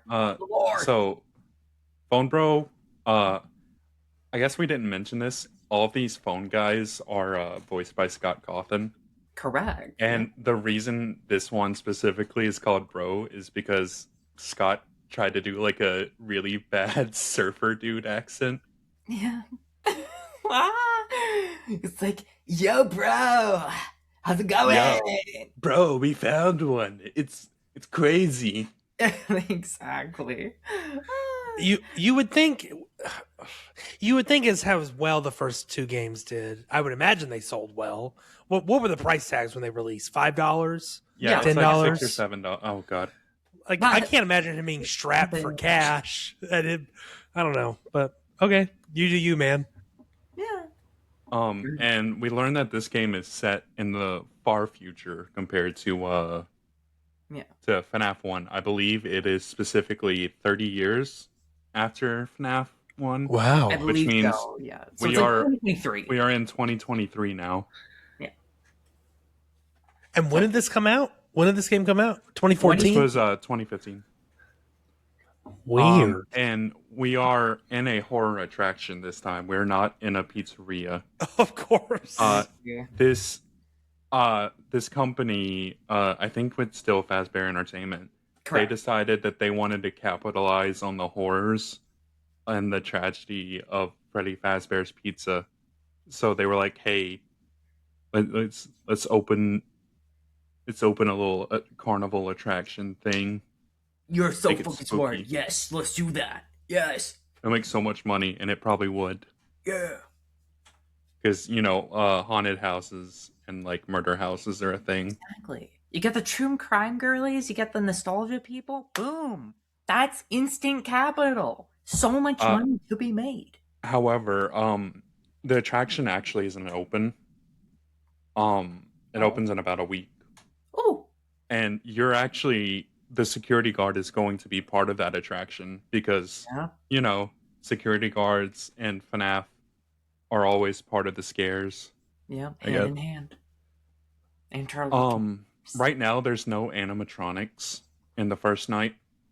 The owners are looking through old Fazbear locations for animatronics and just any kind of junk they can find. And if they don't find one, they're going to put you in a furry suit. That's how he says it. You might have to put a furry suit on, man. You might, quite frankly, have to put on a fursuit. I don't make the rules. The maintenance panel here gets introduced. Another temperatures can get high. That's why I put it gets hot. Yeah. It's really fucking hot, yo. And Phone Bro also mentions that there's a potential for the wiring in the building to catch fire, which will become very important in the ending. Yeah. Keep that in the back of your head, but not too far back. It burns down, doesn't it? Shush. Just a hunch. Foreshadowing is a narrative tool. Yes, exactly. Rabbit, please continue. Night 2. Night 2, they found some prehistoric training tapes ripped to anyone who's 30 years old. Yep. Sorry. That's what the game says. That's what Phone Bro says, not me. And they found one, a real one. Yeah. They found an animatronic and they brought him in. Exactly. Locked away. And he's this cool yellow rabbit that we've never seen before. Yeah. And he looks moldy, crusty. And I don't know, I survived his name is Springtrap or something. I don't know. The prehistoric tapes are for Fazbear entertainers, teaching them how to get in mascot costumes without injuring themselves. Specifically, the Springlock suit is first mentioned here. Mm-hmm. A Springlock suit is a suit that can be used as both an animatronic and a regular costume. I don't know. What I'm imagining, the bears at Old Country whatever at Disneyland. Yes. And if a guy could hop inside of it and walk around the dining room. Basically, you just take put the it back. endoskeleton out, you take the little guts and the skeleton out. Yeah. And you can hop in it, but there are these spring locks that tighten to fit around the endoskeleton, and if they tighten around you, they kind of gut you. Yeah. We're going to be talking about, though, in the next night, in night 3. Sounds like a hell of a safety hazard. Well, you're going to see why. You're going to see why. Mention to be wary of spring locks as moisture can cause them to break. Literally sweating can cause them to go off. Yep. If you sweat too much. What if you breathe on them? Should mention that Phone Bro doesn't show up again. From now on, you're listening to the training tapes. Yeah. So fun They fact. advise us in this case to avoid populated areas and to bleed out somewhere else. Yeah. And they specifically mention that there's a safe room in the back where there are no cameras, and animatronics also don't even know that this safe room exists. Exactly. It's I didn't not know in their that. programming. Literally, literally. It's crazy. I wonder why that's important. Night 4. The next tape tells us to just not use the suits. The company policy changed, and a sister location is mentioned. Oh. Sister Curious. location. Curious. Night 5, tapes say the safe room is not to be used as a break room. Never bringing guests there is also enforced. And the spring Bonnie suit is missing. Interesting. Interesting. It's Who's gone. Spring Bonnie? Interesting. And in the Night 6, again, none of these games have had 5 nights. They lie. They lie. The tapes tell us the safe rooms are being sealed off. Nothing was taken out, and they're never to be mentioned again. Yeah. Don't talk about it. Don't talk about it. If I hear one of you guys say safe rooms, you're fired. Fired. So what was the purpose of the safe rooms if you can't go in them, you can't take people in them, and then they're being sealed off? Well, We will learn that. The We idea will was learn that in 11 years. in 11 Oh, years, but God. like framing wise, they only mention the safe room after mention like gruesome injury from the spring lock suits. This Exactly. seems like Yeah. a contingency designed for specifically death, right? Like Yeah. somebody is going to die on your pizza restaurant. We expect it. It might happen to you. Here's where you die. Yeah. Oh, If like you a- die, okay. go to the safe room. Yeah. Where you'll be It's safe. very much not like a safe room. It's a death room. Yeah. I believe it's also a boiler room, but I could be wrong. Yeah, there's like some boiling stuff in there, like pipes and stuff. I think Okay. that the two most impressive things so far about Freddy Fazbear in universe as a corporation is the engineering. They have created marvelous animatronics with wacky characters, and they all seem to be loved by children, at least in universe. Each one Yeah. has fans. But the second most interesting thing is they are very good at covering shit up. They are very Yeah. good. They've only closed a few restaurants and just moved things around. And they're always Fazbear doing about Entertainment loves to push blame. that. Literally, they're like, we didn't do that. It was the single mom who is depressed and killed herself. Yeah, it was her actually, not us. Like her. Every corporation ever wanting to push the Literally, blame. exactly. They're the perfect corporation, perfect role model. Now, if you play the game normally, congratulations, you got the bad ending. You failed by playing the game normally. You got the bad ending. You don't know anything. You just see the words "bad ending" and 4 masks lying on the ground: Foxy, Chica, Bonnie, and Freddy. Now you may be asking, if there's a bad ending, there's got to be a good ending. Correct. Because, once again, we did mention something. There are motherfucking mini games. At the end of each night, you can play a mini game where you play as one of the 4 main animatronics walking around. And eventually, you play as a little ghost child on the 5th one. Now, this is going to get very confusing, so sit with me here. In each of these mini games, simply called Night X, so Night 1, Night 2, Night 3, Night 4, you play as one animatronics, and you will have a small clue to do a secret minigame as pictured on the left. So there are 6 total secret minigames. There's Mangle's Quest, BB's Air Adventure, Chica's Party, Glitch, Stage 01, and Happiest Day. So with the ones in Night X, each one, after you do it, will tell you how to do these. I don't believe you need to do all the secret mini games, but I do believe you need to do at least 3 of them. If you do that, and then you get to the end of the game, you go to the happiest day, and then you seemingly let the children rest. All 5 dead children lose their masks, they turn into balloons and float upwards, and you get the ending. I think we should mention how you actually access these minigames. These are not death minigames. No, you don't get them when you die. You have to do You have to. bullshit to access these. Please It's so explain that. stupid. One of them, you have to put in a code. There are tiles on the wall in front of you in a window in the room. you have to press those tiles like a keypad with your mouse, Yeah. and it will allow you to access a minigame. It's so dumb. It's so dumb. It It's so dumb. And the Okay. only thing that tells you this is in one of the Night X main mini games. It tells you about a keypad, but there's no fucking keypad. You just have to guess there's a keypad in your office in the fucking wall when it's But you just have to. tiles. It's like fourth wall breaking, because you have to, from your perspective, click on the wall as a keypad. Like, yeah. But I This is not the character in the game doing this. This is you doing this. Yeah, this is not fucking whoever we are doing it. We're doing it.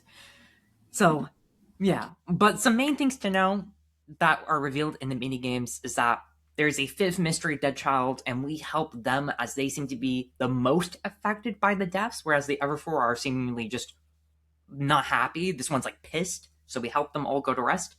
And at the bottom, on the final night, as we play as the ghost child, five of them gang up on the purple guy in what appears to be a small safe room as he climbs into a yellow rabbit suit. Spring Bonnie. As he's laughing at the children getting into the suit, it pops. The spring locks broke loose, and he falls to the ground limp, dying, and all the children disappear.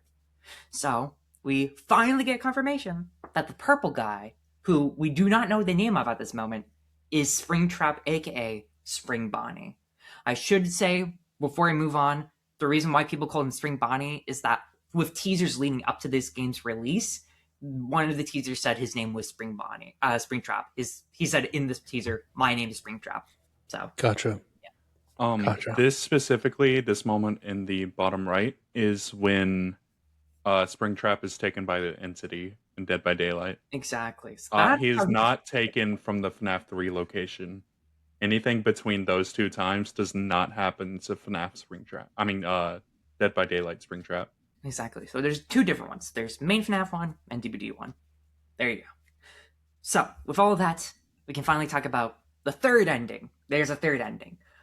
For Night 6, if you play it accordingly and beat it, you actually get... Oh my god, there's so many things. Boom, there we go. You get a newspaper clipping that tells you that Fazbear Frights has burned to the ground, and that Fazbear Entertainment is quickly trying to rebuild a new location. And in the background, if you brighten it up, you can see Springtrap still alive. And then on the left, I included images of the bad ending on the top and the good ending on the bottom. However, you might be wondering, okay, there's multiple endings, whereas the first couple games, 1 and 2, it's clear which they're all canon in a way. Which one's the canon in this one? And please, Rabbit, tell us which. So it has two main endings. The happiest day is when you complete all the minigame, otherwise you get the bad ending. And the bad ending is actually canon. Yep. These children do not get to move on at this point. Yep. They are going to suffer. Yeah, they're still moving around. Yeah. Their spirits are kind of in limbo. Kind of not. You'll go over it in the second episode where they are. Yeah. They're not in those suits anymore. No, they're not in a great pose. Oh, really? They're not. Yeah. So the old suits are gone. Yeah, I guess so. They're 30. It's been 30 years. So they're. I guess their spirits are just roaming. Yeah. This is where it kind of gets iffy, and this is where I said at the beginning, like, we might mess things up, because there's two main camps. One, the main children do not die here, and they are in another game as a new character, or they do die here and the good ending's canon, but more people believe that the bad ending is canon. Because it makes more sense in another game. But again, that's up for interpretation. There's no solid answer on if the 5 children who died in the original games get peace here or the next couple games, but it's up for interpretation. Okay, and so the mini games are kind of explaining how Springtrap is created. I suppose that's the term. The last one tells you how Springtrap came to be. Yep. He destroyed a bunch of animatronics, mainly the original ones. The children's got freed. They haunted him. He tries to get to Spring Bonnie to scare them. He breaks the spring locks. He dies inside. Possesses his own body.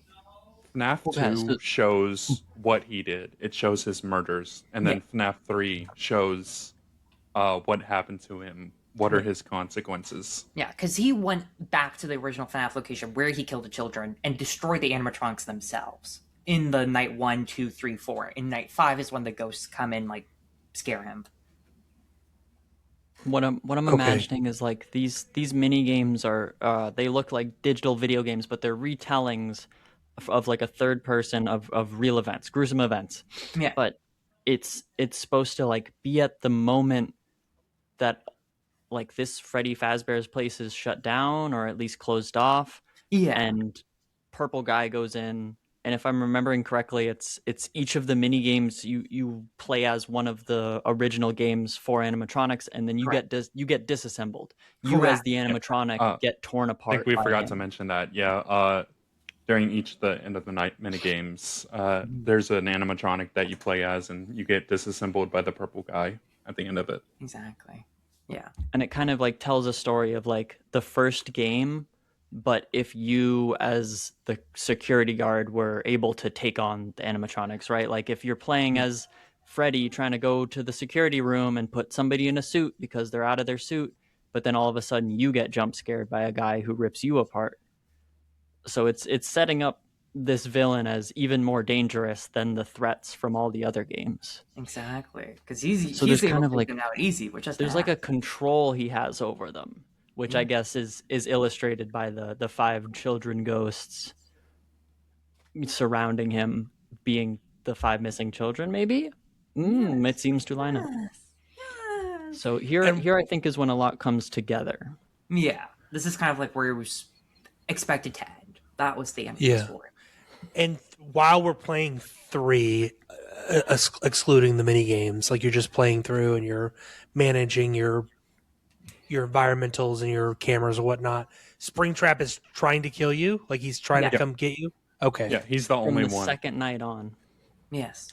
And we should include in this game, you don't really have a power bar. You have the whole like other things you have to You don't want the manage. place to burn down. But you also have a sound lure, which is using a child's laugh that you use to bring Springtrap away to a new room. So when you're trying to fix stuff, you try to do a lure away from your office, he's forced to go there, and then you fix the things. And that's the gameplay loop.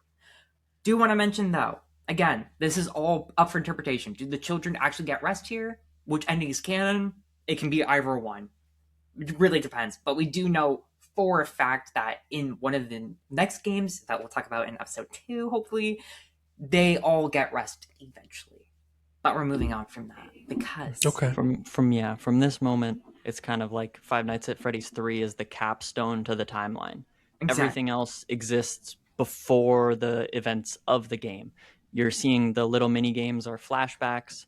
Those flashbacks exist between oddly the first game and the third game, because the second game is way back here. So it's they're filling in gaps on the other side. Five Nights at Freddy's 2 was we're going to go back, fill in the lore. Five Nights at Freddy's 3 was we're going to go forward and show you exactly how twisted it was and got. Exactly. And with that, we got to talk about theory time. So, any final thoughts you have on FNAF 3 that you want to talk about? Get off your chest. Be like, I think this is what happened. I think this is why they matter. Ooh, I wonder what's going to happen next. Any questions? I have a question. Do we know Springtrap's motives as to why he killed these kids? Not at this point. I'm going to say we don't really know even now. Like, we have maybe... just a dickhead then. Maybe. That's like the most way we get down there. He was just a dick, but at the time we do not know. And even now, it's like, we kind of know. Okay. Yeah. He is killing them for a purpose, but Yeah. even he doesn't know the end result of everything. Yeah. Yeah, but it's weird. Is this the only game Springtrap is in? No, he shows up again. No. He will show up again. Okay. Yes, he shows up in 2 more, technically. Okay. And CV just mentioned this is the latest any of the games are set? All the other games? No, not anymore. So okay. far. Yeah. Yeah. Security breach so, yeah. is... This is the furthest, yeah. Yeah. We're going to be getting into the 2030s in episode 3, so... Okay. yeah. We're going to the fucking future. Sure. Yeah. Flying cars and shit. Let's go. No flying cars, but we do get sentient robots, but we're going to get to that in episode. Okay. Quick one part. Is this the point where FNAF peaks? Is this the FNAF peak in terms of lore? Yeah. I mean, It's there's downhill no- from now. And in terms of ratings too. We're going on the downcline now. I personally like. I think this is where it peaks in terms of like the aesthetics. I think the Yeah. the greenwash that they throw this entire game under kind of gives it a feel. But like it feels like you're in a hazy, dusty, stinky environment that the rest of the games don't capture. I think the You're in fact a horror attraction, you so are. It's meant to it's be supposed to scary be at dirty this and point. grimy. The first game I think follows it, or at least does it a lot better as far as like the attraction side of it goes. But I like the vibe of the third game. Exactly. And the But majority of the yeah. games are like in a similar format where you're checking cameras and stuff. Exactly. Like, other than I think there's some spin-offs too that I'm Yeah. slightly aware of.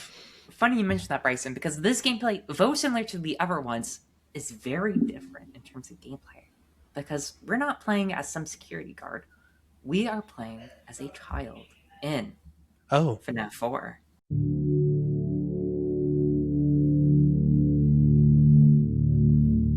This game sucks. is this the one that's in the bedroom? This is the one that's in the bedroom. Okay, I've played it. I've played this one then. My cousin sat me down and said, "You got to play this." I go, I'm sure I don't, but okay. Rabbit, take it away, please. Okay, so this one was originally released on July 23rd, 2015. Again, only a few months.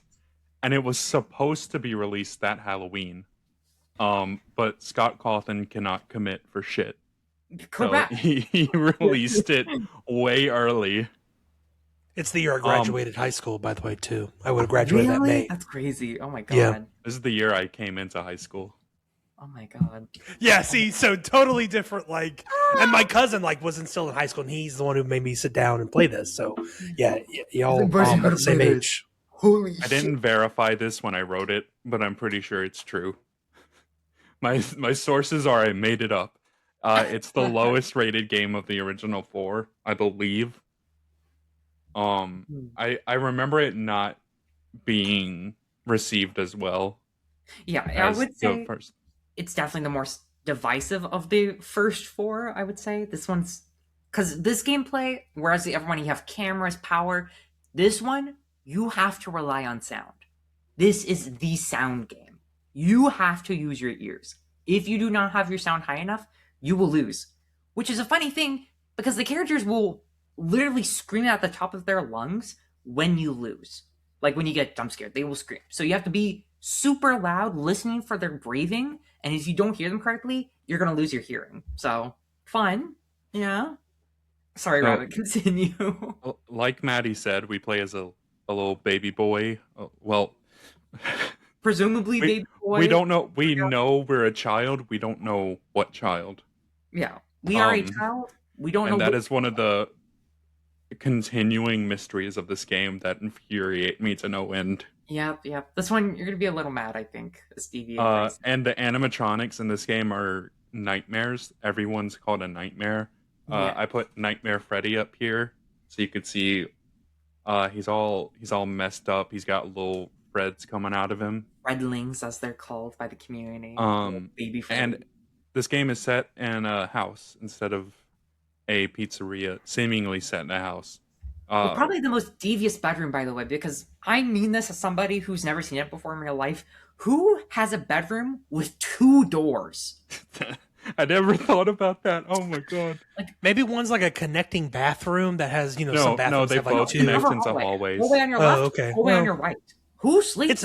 It's a video game, I guess. I don't know. My life is like a video It's game. it's interesting because there's a certain feng shui to it, and as no, like seriously, like as a human, if you are sitting on a couch and that couch is pressed against a wall and you get to like look out at the whole living room, you feel comfortable.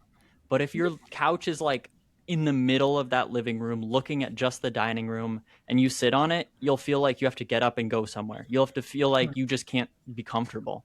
So a room that has only one wall and that's like your bed is now looking out at all this stuff you have to keep notice of. So it's just a fucked up feng shui.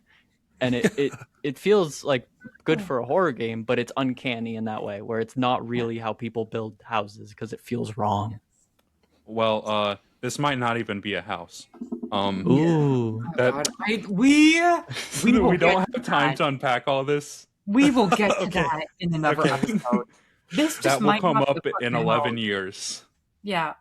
They might have just said, actually, never mind. We're not going to talk about that. That gets me upset. Anyway. I hate this game. Anyways, this one is a bit different because there's no phone guy. And there's not really an introduction. You get your instructions on the screen of how to play, and then you listen for the animatronics. But much like the other games, you have 4 main animatronics you have to worry about: Freddy, Chica, Foxy, and Bonnie. Bonnie, I believe, will be either left or right, and I think Chica can always appear on the right. And what they do is that they will maybe appear at the end of the hallway, maybe not. You have to use your flashlight to check the doors, and they'll eventually make their way up. But you have to make sure to listen, because if you hear their breathing, that means they're at the door. So you have to keep the door closed until their breathing goes away and they run away. If you turn on your flashlight when they're right in front of the door, you die. Moving on from that, there are 2 other animatronics that I really want to mention. That is Foxy and Freddy. They both kind of act the same, where you have to check behind you at your bed to make sure that your Freddy plush isn't becoming a little Fredling. And if there's 3 Fredlings and you don't check on them by flashing your flashlight at them, Nightmare Freddy will come and kill you. Much like a closet too, if you go to the closet, you have to check to see if Foxy's in there, and he'll start emerging, much like the curtain in the original game. However, Foxy's in the closet. yeah, interesting. Why is Foxy in the closet? Queer? Gay. Gay? Maybe. But if Foxy's in your closet and being gay, you have to close the doors and keep them shut, because if you don't, then he'll come out and kill you. So fairly simple. Check behind, check your closet, check the doors. And you keep doing that. But if there's no one to tell you what to do in the morning, what happens at night? Well, at the end of each night, you get a notification telling you it's X days away from the party. It starts at 5, then 4, then 3, then 2, and then it's the day of the party. As you can see here, we get to actually see the child we're playing. They have brown hair, a black and gray shirt, and blue shorts. They seem to be a fan of Freddy's, but seem deathly afraid of the animatronics. He has a little plush Fredbear, which appears to be his name, that seems to be able to talk to him, and even has eyes that follow him around. He gives him guidance and basically tells him to persevere, even though he has a sadistic brother who wears a Foxy mask around the house. You can't see it here, but if you look really closely, there is a TV that tells us that the time this takes place in is 1983. Keep that in mind, because this is really important. This game takes place in 1983. We also get introduced to a character at the beginning of each night who we have no real evidence of who he is. His name is Plush Trap. He's a tiny version of Springtrap where you basically play a mini game where you have to try and put your flashlight on him when he's on an X on the floor. And if you do that, you cut off 30 minutes of in-game time. So, fairly simple. But you don't really need to know about him. What you do need to know about, though, is that when you're playing the game, sometimes when you look at your bed, you can see 3 things: flowers, an IV bag, and the little metal arm that holds it, or a bottle of pills. Interesting.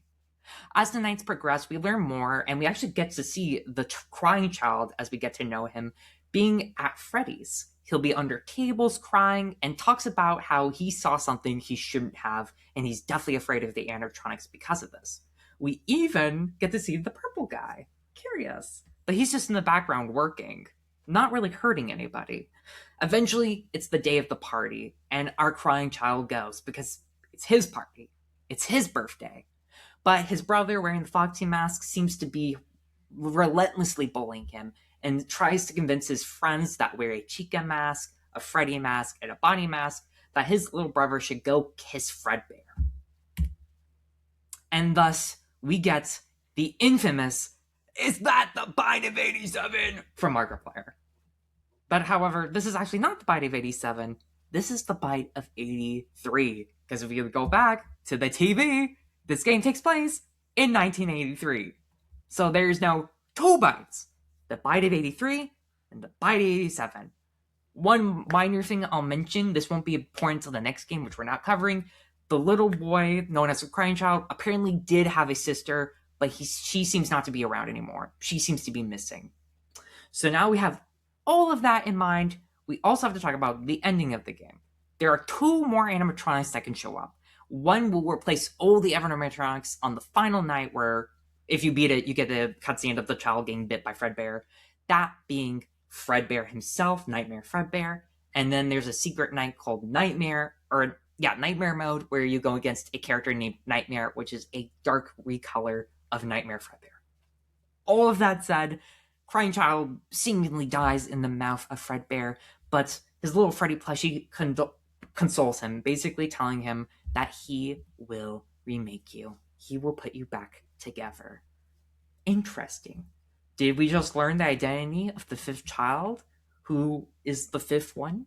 Golden Freddy? Maybe? May fucking be. And we also get to see this at the ending of the sixth Nightmare Night, which is a locked box that says, perhaps some things are best left forgotten for now. I'm saying this now. The creator, Scott Cawthon, forgot what this means. This means nothing, despite it being a major secret. Forget about this. This literally doesn't matter. Oh god. So another thing I have to mention, FNAF World, it's a offshoot game. It's like an RPG of controversy because he made an ad basically saying, "Oh, Mingo killed herself. Look what he did." But she wasn't actually hanging herself. She was playing with a paddle ball. I mention this because this is kind of relevant for the next game, but we're not going to be talking about that. It's theory time. Thoughts and feelings. Ah. So this game takes place. Let me get the timeline. Like I can work this out. So this game takes place before the first game Yes, before the first game. and after the second game. No, it happens We before don't actually both know. first and second. Okay, The, before the the mini first and games second. take place in 1983. We Yeah. don't actually know anything about the gameplay itself. You're when right. it You're takes right. place. Sorry. Messed that up. There is a theory that connects to Secret of the Mimic, which is the latest game, but that's Oh, God. way down the line. Yeah, that's And why are the normal animatronics the one that are haunted by kids trying to grab a kid? these are nightmares. So these aren't actually Oh. real. These are Yeah. kind of just like These illusions. are just Oh, the child's okay. like mental interpretation of these. Gotcha. Yeah, because he's afraid of them. He saw something that they did that he shouldn't have seen. So these animatronics did something that was so horrible. He became But like, afraid can we of them. say that these animatronics trying to attack this character don't seem haunted in the same way that they do in the first or second game? Does No. it okay? Does it feel like they're after these events? Like they're scary because they're haunted rather than scary because So- the kid got scared? It's more so So they're there was a scared. screenshot a couple of slides back Oh, where a worker was being put into a springlock suit, and it's believed that that event is what caused the crying child to become afraid of the rest of the animatronics. yeah. We don't know why he's specifically afraid of them.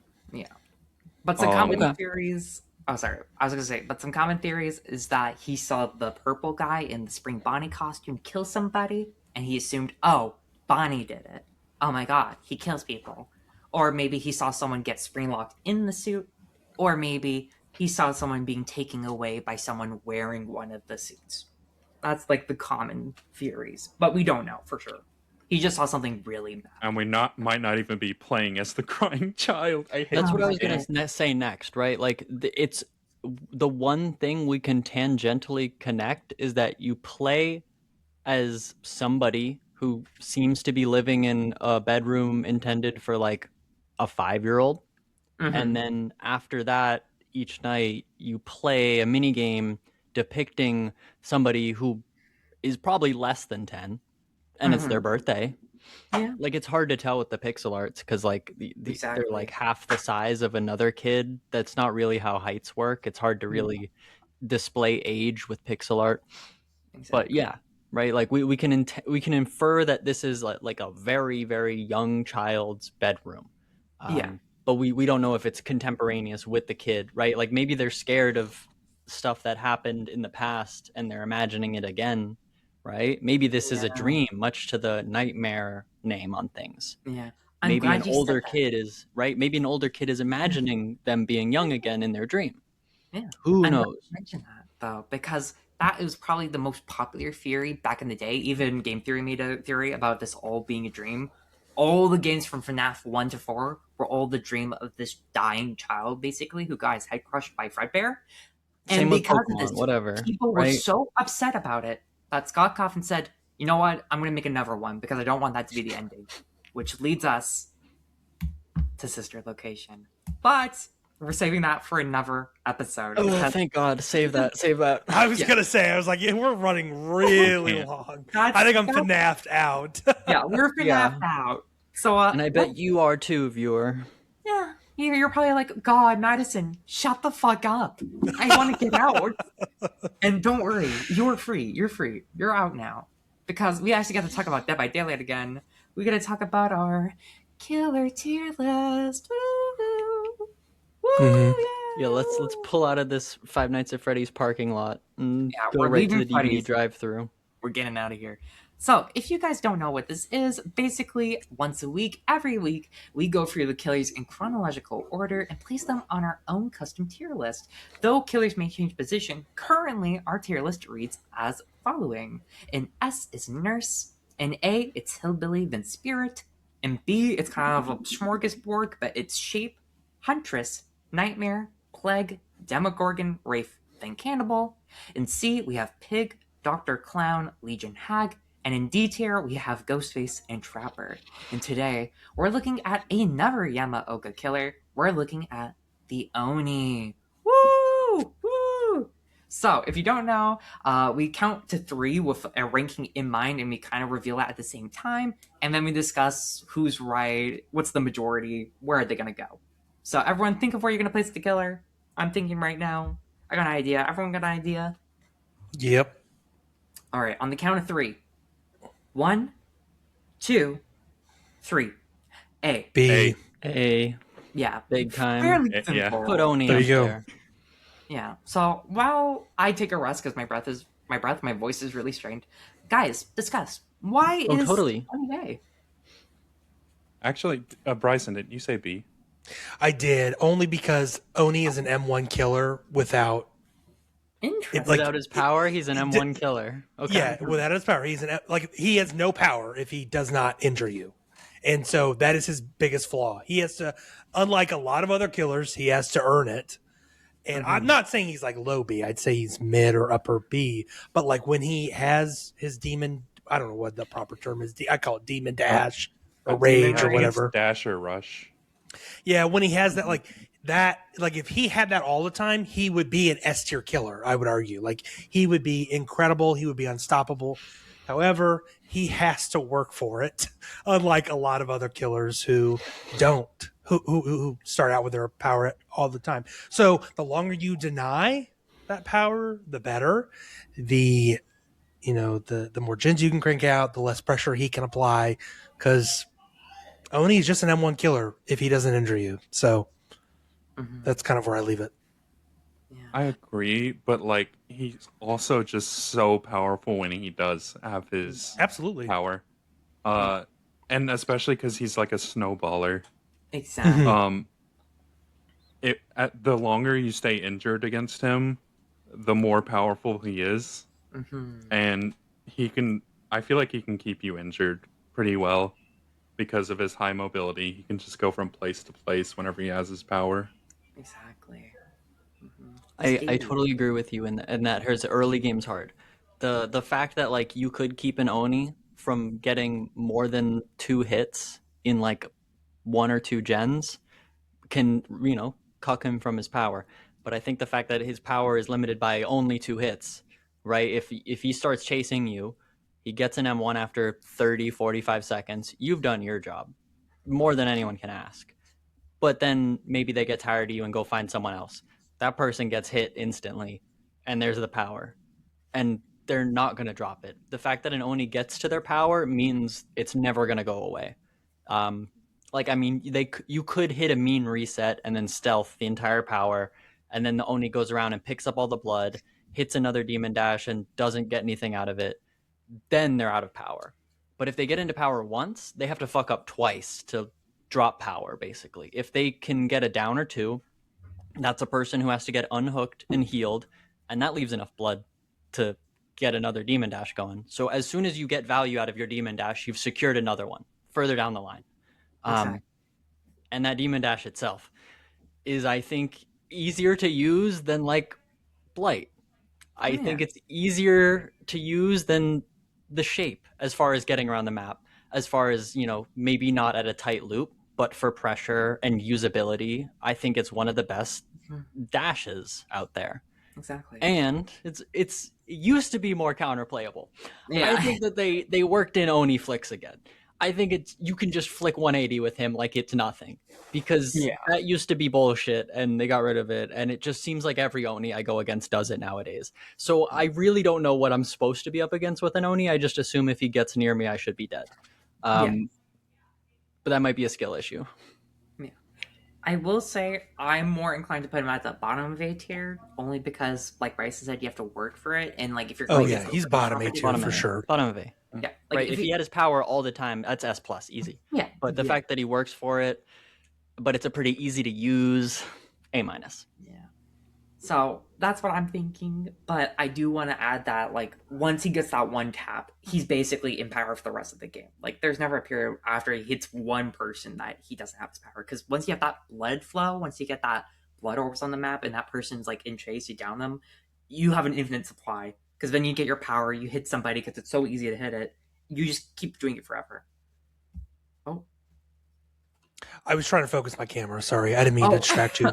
It's out of focus.